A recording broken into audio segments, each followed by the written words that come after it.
Hello everyone and welcome to LTspice tutorials.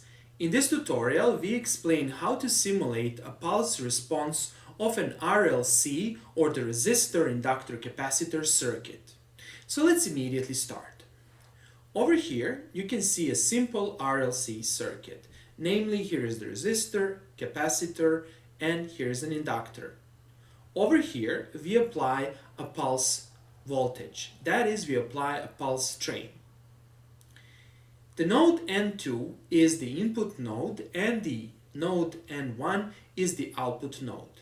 And we assume that we can measure both the output voltage and the input voltage. That is the voltage at the point N1 and the input voltage at the point N2. In this graph over here, you can see the input and output voltages.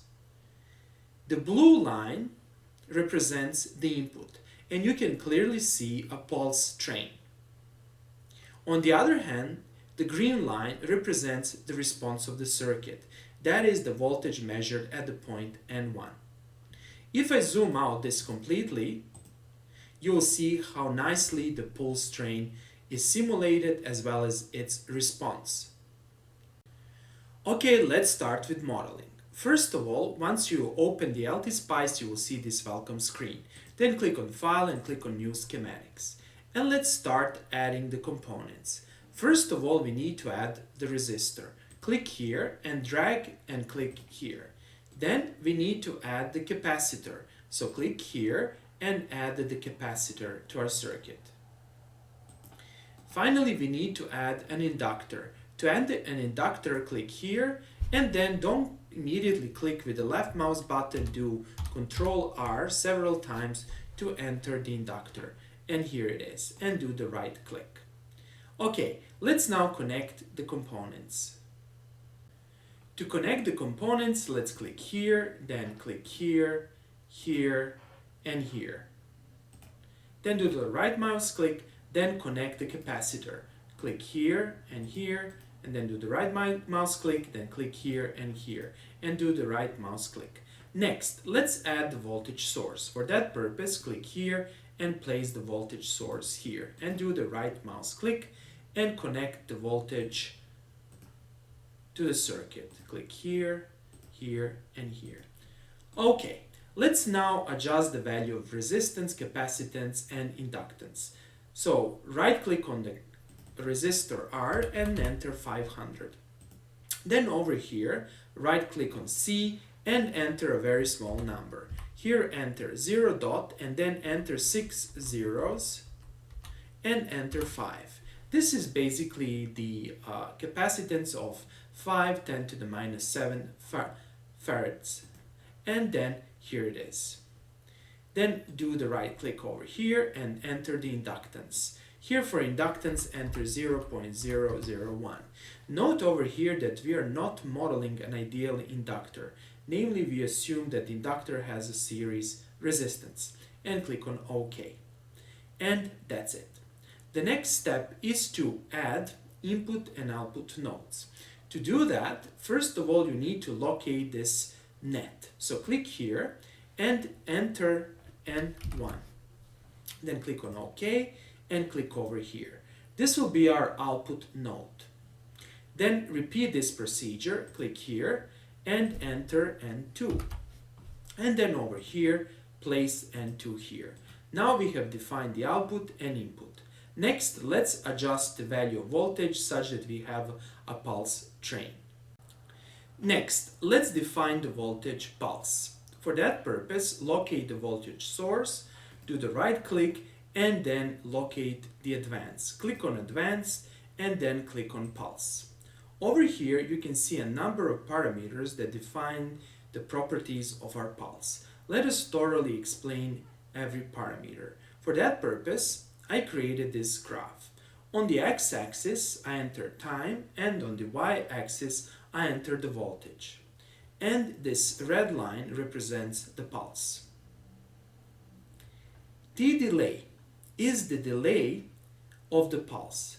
This means that the pulse will not start immediately from 0, it's going to have certain delay. That is, if you specify 10 seconds, for the first 10 seconds the pulse will be equal to 0, and then after that the pulse train starts.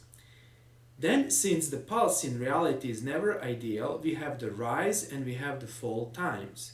They're denoted by T rise and T fall. Then you have V on. This is the maximum voltage value of our pulse. And then you have T on. This is the time duration during which the voltage is max and constant. And finally, over here you can see T period. This is the period of the pulse. So again, we have T delay, rise time, fall time, and period, as well as the T on time and V on.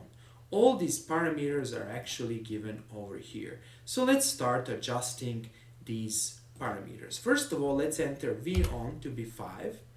Delay I will set to 0. Rise time, over here I'm going to set, for example, rise time to be 0.01. Fall time, I'm going to put it to be 0.02. And T on, let's do something like this, 0.005. And then we can specify the period to be, for example, 0.0015. Let me see. Actually, here we should be careful. Let it just enter. This should be, let's say, 0.015. Okay. So let's see again, rise time, fall time, on time, and over here we can see the period. Okay, and click OK. Now we have defined the pulse, we have output node, we have input node, and then we are ready to simulate our system. To simulate our system, we need to define the simulation. For that purpose, let's click here and let's specify the stop time. Here as a stop time, I'm going to put, for example, 0.1 second. And over here, I'm going to click here. That is, I want to start external DC supply voltage at 0 and click OK. And here we are.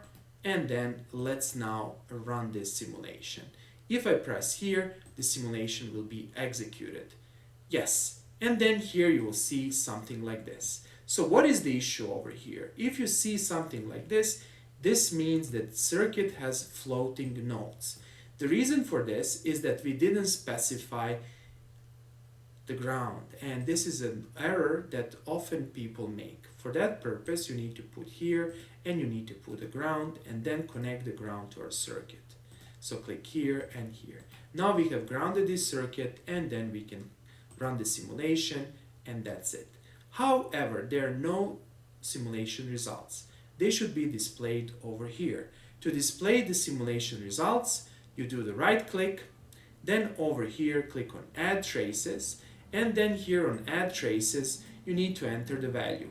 Enter the value of the output voltage and the input voltage. So let's enter V of N1. This is the voltage at the point N1, and Vn2 is the voltage at the point N2. Let's click here and let's press Enter. And you can see the output voltage. You can see how it looks. Looks really, really interesting. And let's, as a reference, enter the input voltage. So let's do this, add traces, and let's do V of N2, and then you can see inputs and outputs. You can see transient due to the fact that we have oscillations. Now let's change this. That is, let's now decrease the values of the pulse such that we have a faster response, but at the same time more unstable response. How to do that? Well, to do that, do the right click over here and let's first of all change our pulse.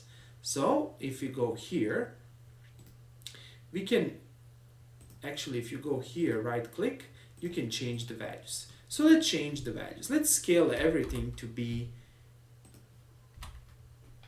10 times faster. So let's do this, add 1 0 over here, click OK, and then let's change the simulation time to be, let's say, 0.01, decrease, and then let's run this and let's see what will happen. And voila, here you go. Now you can see way more unstable response. You can see what happens. The pulse is flat here, however, you can see oscillations in your circuits. This is actually a second order response, and it's very interesting to analyze this response and to figure out how to dampen this response. Okay, that's all for today. I hope that you like this video. If you like the videos I'm creating, please press the like and subscribe buttons, and see you in the next video tutorial.